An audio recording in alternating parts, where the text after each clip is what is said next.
శ్రీమహాగణాధిపతయే నమః. శ్రీమహాసరస్వత్యై నమః. శ్రీగురుభ్యో నమః. హరి ఓం. యత్కర్తా జగతాం భక్తా సంహర్తా మహసాం నిధి ప్రణమామి తమాదిత్యం బహిరంతస్తమోపహం. కర్త ఎవరు? జగత్తు మొత్తం రక్షించేవాడు ఎవ్వరు? యత్కర్త మహసాం నిధి. అందరినీ పోషించాలంటే దానికి తగినటువంటి అవసరమైనవన్నీ కూడా ఉండాలి. అన్నీ ఉన్నవాడు ఎవరు? యత్కర్త, కర్త ఎవరు? జగత్తు మొత్తాన్ని పోషించేవాడు ఎవరు? దానికి తగినవన్నీ కూడా ఇచ్చేటువంటి వాడు ఎవడు?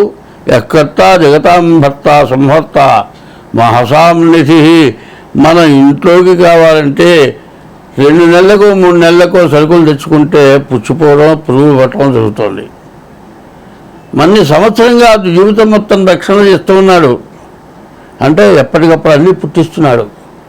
యత్కర్త జగతాం భర్త సంహర్త మహసాం నిధి. నిధిగా ఉండి మనకి ఏది కావాలంటే అన్నీ ఇస్తున్నాడు. మహసాం నిధి సంహర్త మహసాం నిధి. ప్రణమామి తమాదిత్యం. అటువంటి వాడు ఎవరైతే ఉంటాడో ఆయనే దేవుడు అంటారు. ఆయనకి మనస్ఫూర్తిగా 2 చేతులు ఎత్తి నమస్కారం చేస్తూ ఉన్నాను. అడవి పక్షులకు ఎవరాహారం ఇచ్చెను? అడవి పక్షులకు ఎవరాహారం ఇచ్చెను? మృగజాతికెవ్వడు మేత పెట్టే? వనచరాదులకు భోజనమెవ్వడిప్పినోచే? చెట్లకెవ్వడు నీళ్లు చేది పోసే? స్త్రీల గర్భంబున శిశువునెవ్వడు పెనోచే?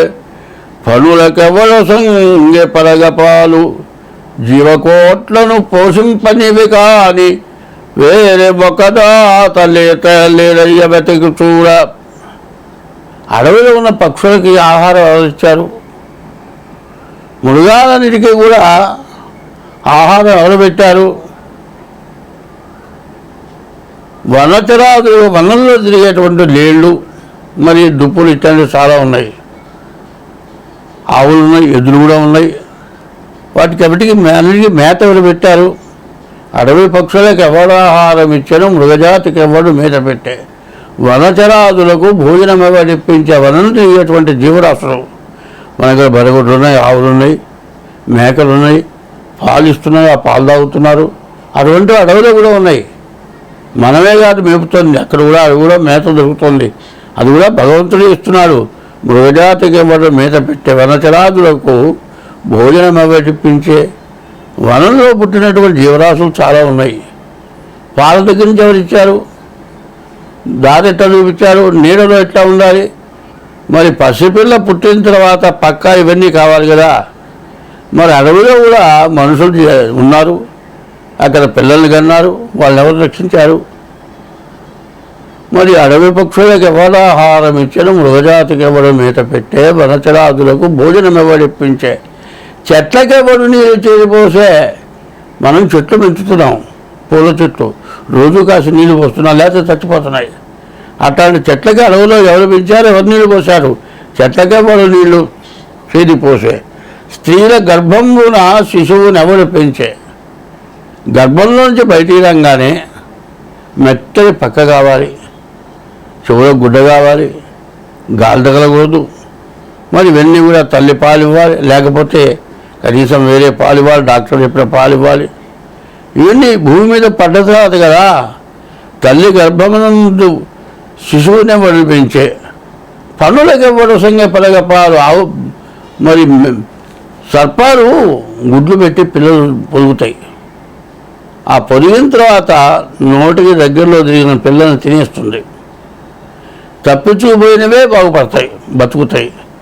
కానీ పాములు ఏ పిల్లలకి పాలు ఇవ్వలే. పనులకెవ్వ సంగే పరగపాలు? జీవకోట్లను పోషింపనివి కానీ. సర్పం ఎప్పుడు కూడా వాయుభక్షణం అంటారు, గాలితో బతుకుతుందట. మరి ఇట్లా జనం ఈ రకంగా అన్యాయంగా, దుర్మార్గంగా నోళ్ళు కొట్టి, ఆస్తులు ఆక్రమించి, దొంగతనాలు చేసి ఎవరి దగ్గర బంగారం కనబడితే పగలు చూసి రాత్రిపూట మెడల్లోగానే కొట్టేసి ఇన్ని చేసి బతుకుతున్నారు. ఇట్లా చేసినా కూడా దొరకటంలే. కానీ ఈ పద్యంలో అర్థమేనండి, అడవి పక్షులకు ఎవడు ఆహారం ఇచ్చను, మృగజాతికి ఎవడు మేత పెట్టే, వనచరాతులకు భోజనం వడ్డించే, చెట్లకెవడు నీళ్లు చేతిపోసే, స్త్రీల గర్భంబున శిశువునెవడు పెంచే, పనులంటే పాములు, పనులకెవడు సంగ పరగపాలు. వీటన్నిటికీ ఆధారభూతులు ఎవరు? జీవకోట్లను పోషింపనివే కానీ వేరే ఒక దాత లేదయ్యా వెతక చూడ. ఈ భూమి మీద పుట్టినటువంటి జీవరాశులు ఆకాశంలో 21 లక్షలు, భూమి పైన 21 లక్షలు, భూమి లోపల 21 లక్షలు, నీటి లోపల 21 లక్షలు. ఈ మొత్తం 84 లక్షల జీవరాశులని ఎవరైనా పోషిస్తున్నారా? 84 లక్షల జీవరాశుల్లో మానవులు మాత్రం మరి ఏదో రకంగా దుర్మార్గంగా సంపాదించితేనే జరుగుతుంది, లేకపోతే జరగటం లేదు. ఎందుకు చేస్తున్నావయ్యా ఈ పనులన్నీ అంటే, నా కోసం, నా పొట్ట కోసం, నా పిల్లల కోసం చేస్తున్నాను. అయితే చేసేదానికి అర్థం ఉండాలి, ధర్మం ఉండాలి, ధర్మం ప్రకారం చేయాలి. అధర్మమైన పరిస్థితుల్లో నువ్వు చేయటం వల్ల నీవు సమస్యలని కూడా వచ్చి అప్పులపాలై దొంగతనాలు చేసి చేయరాని పనులని చేసి, అయితే ఇట్లాంటి పనులని చేయటం వల్ల ఎవరు నష్టపడుతున్నారు? మనమే నష్టపడుతున్నాం. కానీ భగవంతుడనేవాడు అందరినీ సంరక్షణ చేస్తాడు. అయితే నీవే గొప్పవాడివి, నీ వల్లే నువ్వే బతుకుతున్నావు, నువ్వే అందరినీ పోషిస్తున్నావు అని అనుకొని దురాగతంగా సంపాదిస్తే ధర్మం ఏం చెబుతోందంటే, భర్త చేసిన దొంగతనంలో పాపం మాత్రం భార్య పంచుకోదు, భార్యకి భాగం రాదు. భర్త చేసిన పుణ్యంలో మాత్రం ఇవ్వకుండానే సరాసరి సగభాగం వచ్చేస్తుంది. అయితే పిల్లలకు కూడా నువ్వు వేసే పాపం రాదు. కాబట్టి నీవు ధర్మంగా బతికితే నీకు ఏ ఇబ్బంది ఉండదు. ధర్మంగా బతకాలంటే దేవుడు అనేవాడు ఒకడు ఉన్నాడు. ఆ దేవుణ్ణి ఎప్పుడు పూజించడం, స్మరించడం, ఆ దేవుడు నీకు ఎట్లా ఇస్తాడని తెలుసుకోవాలంటే పెద్దవాళ్ళు, తెలిసిన వాళ్ళు, పీఠాధిపతులు, సన్యాసులు, స్వాముల వాళ్ళు, పెద్దవాళ్ళు, జ్ఞానం గలవాళ్ళు, వాళ్ళే ఎవరి సొమ్ముకి ఆశపట్టాలా, ఎక్కడో కూర్చుంటున్నారు, ఏ ఆశ్రమాల్లోనూ కూర్చుంటున్నారు. మనమంతా పోతే అన్నం పెడుతున్నారు. మనం పిల్లలకే అన్నం పెట్టడం కష్టం. పిల్లలకి అన్నం పెడితే ఆ రోజుకు వండిన వంట ఇంకొక మనిషి వస్తే నీవు అన్నం పెట్టలేవు. మరి ఆ పీఠాధిపతులు, సన్యాసులు వీళ్ళంతా ఎట్లా పెడుతున్నారు? ఆ భగవంతుడు వాళ్ళకి ఇస్తున్నాడు. భగవంతుడికి వాళ్ళకి పెద్ద తేడా లేదు. అటువంటి సత్కర్మలు, మంచి పనులు చేస్తే నీవు ఇట్లాంటి జ్యోతిష్యంతో అవసరం లేదు. జ్యోతిష్యం చెప్పించుకున్నప్పుడు నీవు ఏమి తప్పు చేశావని తెలుసుకొని అటువంటి తప్పు చేయకుండా నీవు ఎప్పుడు కూడా మంచి మార్గంలో నడిస్తే నీకు ఎప్పుడూ ఎటువంటి సమస్య, ఇబ్బంది, కష్టము రాదు. వచ్చే జన్మ ఇంతకంటే మంచి జన్మ వస్తుంది. స్వస్తి. 2025 సంవత్సరం మే నెల 4వ రాశి కర్కాటక రాశి. కర్కాటక రాశి ఫలితాలు చెప్పుకుందాం. కర్కటస్య నిశాకర. కర్కాటక రాశికి చంద్రుడు అధిపతి. ఈ చంద్రుడు అధిపతి అయినటువంటి రాశి పూర్వజన్మలో పుణ్యం చేసుకుంటేనే కర్కాటక రాశిలో పుడతారు. కొంతమంది ఉన్నారు, మృత జీవులు, జీవన్మృతులు అని ఇద్దరు ఉన్నారు. బతుకులు కూడా చచ్చిపోయిన వాళ్ళు, జీవన్మృతులు చచ్చిపోయిన వాళ్ళు, మృత జీవులు చచ్చిపోయి కూడా బతుకున్న వాళ్ళు. ఇద్దరు ఎట్లా ఉంటారో చెబుతా. ఒకడైతే ఊళ్ళో కొంతమంది పరమ దుర్మార్గులు ఉంటూ ఉంటారు, ప్రతి చోట ఉంటున్నారు. వాళ్ళని చూస్తేనే భయపడతారు. వాళ్ళు లోకులు సొమ్ము కాజేసి బతుకుతారు. వాళ్ళు ఏం పని చేయరు, సోమరిపోతుల్లాగా ఉంటారు. వాడికి ఎదురుపోతేనే భయం, ఏదో డబ్బులు ఇబ్బంది వదిలిపెట్టారు వాడు. అట్లాంటి దుర్మార్గులు ఉంటారు. పల్లెటూళ్ళల్లో బాగుంటుంది, ఊళ్ళోనేమో బాగుంటుంది, ఊరి బయట చెరువు ఉంటుంది. ఊళ్ళో బావి నీళ్ళు తాగడానికి తోడుకుంటారు, మంచి ఉప్పు నీళ్ళు కాకపోతే. అదే కాకపోతే ఊరి బయటకు కూడా పోయి నీళ్ళు తోడుకుంటారు. అయితే ఆ ఊళ్ళో బావి మంచినీళ్ళ బావి. ఆ బావి చుట్టూతో సిమెంట్తో పల్లె అనేది కడతారు, నీళ్లు ముని మట్టే లేకుండా. ఆ ఊళ్ళో పరమ మార్కుడు వాడు పొద్దున్నే లేస్తాడు, తెల్లవారుజామున. అందరూ కూడా లేకపోతే తెల్లవారుజామున లేస్తాడు. లేచి వాడు ఏం చేస్తాడు, 2 ఏళ్ళ పోతాడు ఆ బావి పల్లె మీద. వాడితో ఏం మాట్లాడి గెలవలేరు. సరే చివరికి ఏమైంది, ఏం చేస్తారు, వాడితో గెలవలేరు.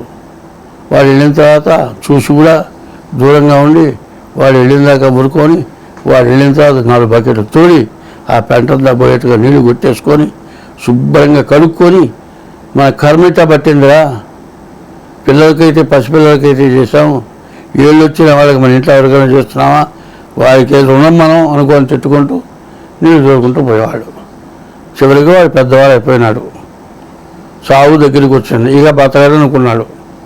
కొడుకును పిలిచి, నాయన నేను ఒక మాట చెబుతా చేయరా అన్నాడు. ఏం చెప్పమంటావు నాన్న అంటే, నన్ను మంచివాడు అనిపించరా నాయన అన్నట్ట. వీడు మంచివాడు అనేవాడు ఎవడో లేడు, అందరూ తిట్టేవాళ్ళే. వీడేం చేశాడు, ఎట్లా అనిపిస్తాను, మా నాన్న మంచివాడు కాదు కదా, మా నాన్న వాడు మంచివాడు కావాలంటే ఎట్లా అని బాగా ఆలోచించాడు. అందరూ వీడు రోజు బావి పళ్ళ మీద కూర్చుంటున్నాడు దొడ్డికి, వీడు సరాసరి బావిలోనే కూర్చున్నాడు.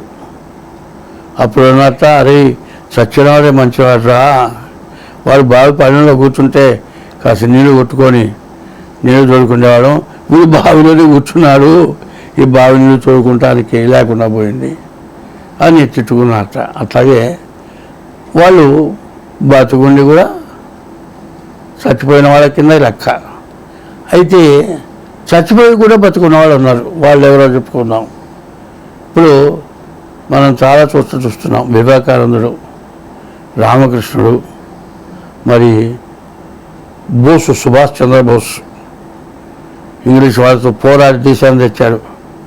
మరి తర్వాత అల్లూరి సీతారామరాజు, వీళ్ళంతా మహాత్మా గాంధీ, ఇట్లాంటి వాళ్ళంతా చచ్చిపోయినా వాళ్ళ ఫోటోలు ప్రతి ఉంటున్నాయి. పార్టీ ఏ పార్టీ అయినా కానీ, వాళ్ళ బీజేపీ పార్టీ అయినా కూడా అటువంటి సుభాష్ చంద్రబోస్ లాంటి వాళ్ళని, వివేకానందుడు లాంటి వాళ్ళని ఆ ఫోటోలు పెట్టుకుంటున్నారు. ఎందుకంటే వాళ్ళు ఎట్లా బతకాలి, పరివర్తన, మంచి అంటే ఏమిటి, మనం అన్ని చోట్ల బతకగలిగేటట్టుగా ఉండాలి, మనం ఎట్లా బాగుండాలి అనేది నేర్పినటువంటి గొప్ప మహామహులు వాడు. కాబట్టి వాళ్ళు చచ్చిపోయి కూడా బతుకున్నారు, వీరు దుర్మార్గుడు బతుకున్న కూడా చచ్చిపోయినాడు. ఇదంతా ఎందుకు చెప్పాల్సి వచ్చిందంటే, కర్కాటక రాశి చచ్చిపోయి కూడా బతుకున్నవాడు వాడు. అంటే భగవంతుడితో ఏం చేస్తాడంటే, ఎప్పుడు కూడా కష్టాలు వచ్చినప్పుడు ఏంటంటే, దైవం మానుష రూపేణ అని, భగవంతుట మనిషి రూపంలో వస్తాడట, వచ్చి ఎవరికి ఏ బాధలు లేకుండా రక్షిస్తాడట. చాలామంది ఏం చేస్తారు, చాలా బాధలు ఉంటాయి, ఆ బాధలు పడలేక ఆయన పెద్ద ఆయన బాధ చెబుతున్నాడు అని అక్కడికి పోతారు. ఆయన పోయి వాడి బాధలు, అది నీకు ఈ నెలతో పోతుంది అని పో అంటే పోతాయి.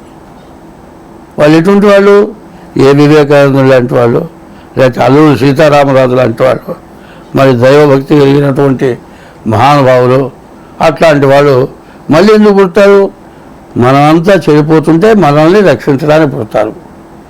వాళ్ళు చచ్చిపోయి కూడా బతుకున్న వాళ్ళే కాక మళ్ళీ జన్మ ఎత్తి కూడా మనల్ని రక్షిస్తారు. తర్వాత భగవంతుడు ఐక్యమైపోతారు వాళ్ళు. ఈ దుర్మార్గం చేసేవాళ్ళు ఏమవుతారు, చచ్చిపోయిన తర్వాత నరకం, వాళ్ళకి ఇన్ని సంవత్సరాలు లేదు, ఇక మళ్ళీ మంచి దారికి రాలేరు.